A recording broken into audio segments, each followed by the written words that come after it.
நீங்கள் இமேஜின் பண்ணுங்கள், உங்கள் ஹார்ட்லேருந்து நீங்கள் ஒர்க் பண்ணுற ஃபேக்ட்ரியிலேருந்து நீங்கள் வாழ்கிற சிட்டி வரைக்கும் எல்லாத்துக்குமே டிஜிட்டலாக ஒரு டூப்ளிகேட் இருந்துச்சுன்னா எப்படி இருக்கும்? ரியல் வேர்ல்டில் நடக்கிறத லைவாக ஒரு கம்ப்யூட்டரில் பார்க்க முடிஞ்சுன்னா எப்படி இருக்கும்? இதுதான் டிஜிட்டல் ட்வின் டெக்னாலஜி. அப்படின்னா என்னென்னு நான் சொல்ல முதல், welcome to my cup of tea series episode 17.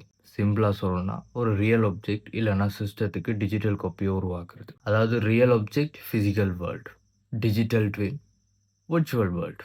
Sensors use பண்ணி டேட்டாஸை கலெக்ட் பண்ணி அதை கம்ப்யூட்டர் மாடலுக்கு சென்ட் பண்ணுவாங்க. அதனால இந்த டிஜிட்டல் வெர்ஷன் ரியல் வேர்ல்ட் போலவே பிஹேவ் பண்ணும். இதை ப்ரொசீட் பண்ணுறதுக்கு 3 ஸ்டெப்ஸ் இருக்குது. முதல் விஷயம், சென்சார்ஸை யூஸ் பண்ணி மூவ்மெண்ட், ப்ரெஷர், டெம்பரேச்சர் இந்த மாதிரி ஃபிசிக்ஸை கலெக்ட் பண்ணுவாங்க. ரெண்டாவது விஷயம், க்ளவுட் ப்ளஸ் ஏஐ யூஸ் பண்ணி டேட்டாஸை அனலைஸ் பண்ணுவாங்க. அப்புறம் மூணாவது விஷயம், சிமுலேஷன். இதை யூஸ் பண்ணி ஃபியூச்சரை ப்ரெடிக்ட் பண்ணுவாங்க. அதாவது ப்ராப்ளம்ஸ் வரதுக்கு முன்னாடியே இந்த சிஸ்டம் நம்மளை வார்ன் பண்ணும். ரியல் லைஃப் எக்ஸாம்பிள்னா, கார் இன்ஜின் ப்ராப்ளம் வரதுக்கு முன்னாடியே அதை கண்டுபிடிக்கலாம். ஃபேக்ட்ரிஸில் மெஷின் பிரேக் டவுன் ஆகிறத அவாய்ட் பண்ணலாம். ஸ்மார்ட் சிட்டிஸ், அதாவது டிராஃபிக் ஃப்ளோவை ஆப்டிமைஸ் பண்ணலாம். அப்புறம் இந்த ஹாஸ்பிட்டல்ஸில் பேஷண்ட்டோட ஆர்கன் பிஹேவியரை சிமுலேட் பண்ணலாம்.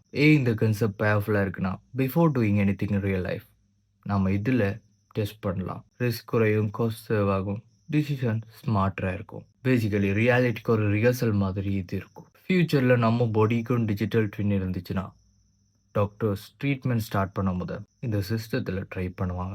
நம்ம போயிட்டு இருக்கிற ஃபியூச்சர் ரியாலிட்டி ப்ளஸ் சிமுலேஷன் சேர்ந்த ஃபியூச்சராக இருக்க போகுது. Welcome to the age of digital twins. இந்த வீடியோ பிடிச்சிருக்கும், புரிஞ்சிருக்கும்னு சொல்ல நம்புகிறேன். இந்த வீடியோ யூஸ்ஃபுல்லாகவும் இன்ஃபார்மேட்டிவாகவும் இருந்துச்சுன்னா லைக் பண்ணுங்கள், ஃப்ரெண்ட்ஸுக்கெலாம் ஷேர் பண்ணுங்கள்.